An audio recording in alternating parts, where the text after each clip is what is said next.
viewers, Railroader appears to have had a fairly nice update on patch 2024.4.0 with wear and tear, new chuff, UI refresh and more. These things are going to make the challenge a little bigger. Railroader 2024.4.0 has arrived, and as usual I read these things to you to improve the accessibility of the information and to chat about bits of it. There's a lot in this update, no kidding, including some important changes you'll want to know about. Let's get into it. New chuff and crash fix. With this version we introduce a completely rebuilt chuff sound which smoothly matches the speed of the engine. It even changes with the cut-off reverser setting as well as between engines. We plan to further develop this in the future, but we're thrilled to finally share it with you. Farewell to that awkward transition at around 11 miles an hour. That I'm really looking forward to. Additionally, this version fixes a crash that has been affecting some players. This crash is recognisable by the error code 0x887A0005 in the log. But it's important to note that there may be other issues lurking which crash with this same error code.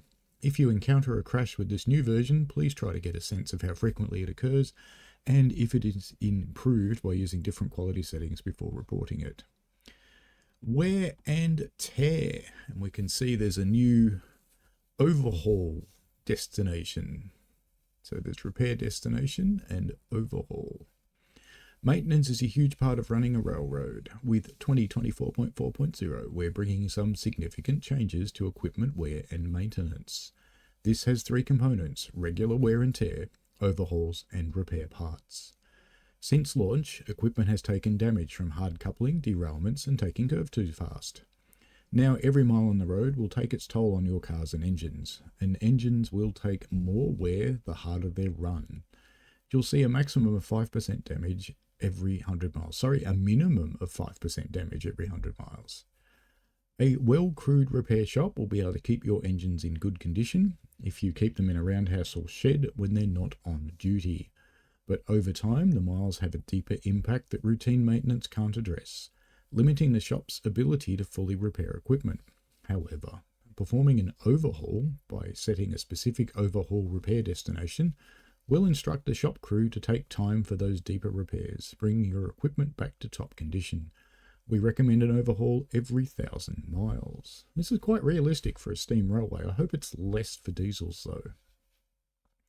Shop crews now consume repair parts when performing repairs. You'll need to manage your supply of repair parts in your engine service facilities. They can be purchased using company-owned boxcars, just like coal or diesel fuel. Now I need to buy a boxcar. In fact, I've got 3 repair facilities. I probably need to buy 3. Great. Lastly, for wear and tear, shops now employ crews rather than individual workers. Wages have increased accordingly. Additionally, you can disable wear and tear in company settings. Not a chance. I really like that idea of realism of wear and tear. That's excellent. And if you think that 5% per 100 is unrealistic, you haven't done enough work around steam engines. Ours spend just as much time in the workshops as out of it. Passenger network and reputation. We've made a couple of changes to how your passenger reputation is calculated, which we think you'll like. For those of you updating with existing saves, note that these changes will result in Railroader forgetting any passenger stops you've made on that day prior to upgrading. The good news is that your passenger network reputation now only includes stations which have been served in the past 10 days. This means that if you don't want to provide passenger service for a particular section of the railroad, you can simply never serve it. Alaka. Additionally, equipment condition no longer affects passenger fares. Instead, it drives new passenger equipment reputation score. The next bit is map window enhancements, where you can resize the map, and that now displays switch positions as well as a button to allow throwing any switch from the map. This can be disabled in company settings. Now, I think that's quite useful. I tend to use that in other simulators that support that kind of thing, so it's just a little bit of a simpler thing. And there you can see that there's a meet about to happen across 2 tracks there, so they're just checking to make sure that the points are set so they don't have a cornfield. A cornfield meet is when 2 trains meet nose to nose unexpectedly. The map can now be resized using the control in the lower right corner. We've also added resize controls to a number of other windows. The map no longer automatically centers on your position when being opened. A Locate Me button has been added should you want to center the map on your position. Redesigned HUD. Now, I have to say this one I'm not actually a fan of because it's big and it's not transparent. So I don't mind the thing up the top, but the thing on the bottom left is quite large. I'm hoping that's running on a very low resolution screen for the purposes of this demo, and it's actually as small as the other ones.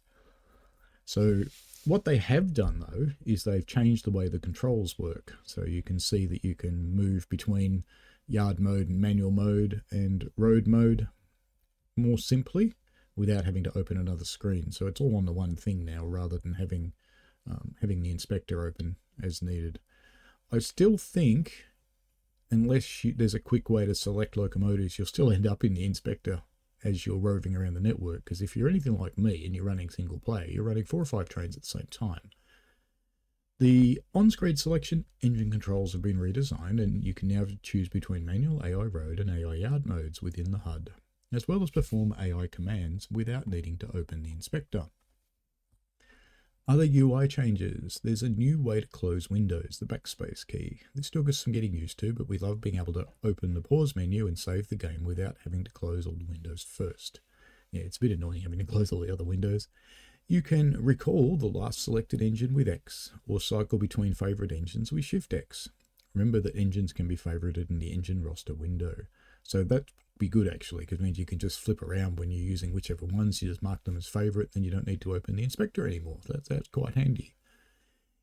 If you prefer to toggle mouse look by clicking the right mouse button rather than the default of holding the right mouse, you can select that in preferences. That would be fairly good. I wonder what they do with the other right click mouse though. But it would be fairly good because if you use a trackball like I do, holding the button is actually a pain in the bum. Operational updates. Cars loaded by off-railroad industries such as coal, diesel fuel and repair parts for the player railroad now take cars away while they are being filled. Cars are returned after 24 hours have passed. Whittier Sawmill now takes gondola cars for wood chip export. Oh, that's good. So we can have some additional fun with the sawmill. Added a second repair track behind the Bryson Roundhouse, which will be handy up there because repair tracks usually take up roundhouse space. The AI engineer now resumes track speed after passing restricting or approach signals in certain conditions. All right, cool. I haven't actually got a lot of experience with the signaling because I haven't bothered buying it because I don't really need it in the way I play, because I set up meets and the trains wait when the switches are against them or the points are against them, so you don't really need signals. You can just do it that way. Anyway, that's just a bit of news for you on Railroader. Great to see some more advancement in this game. Alrighty, if you've got any comments or questions, chuck them down below and I'll see what I can do to answer them. Have fun, folks. See you later.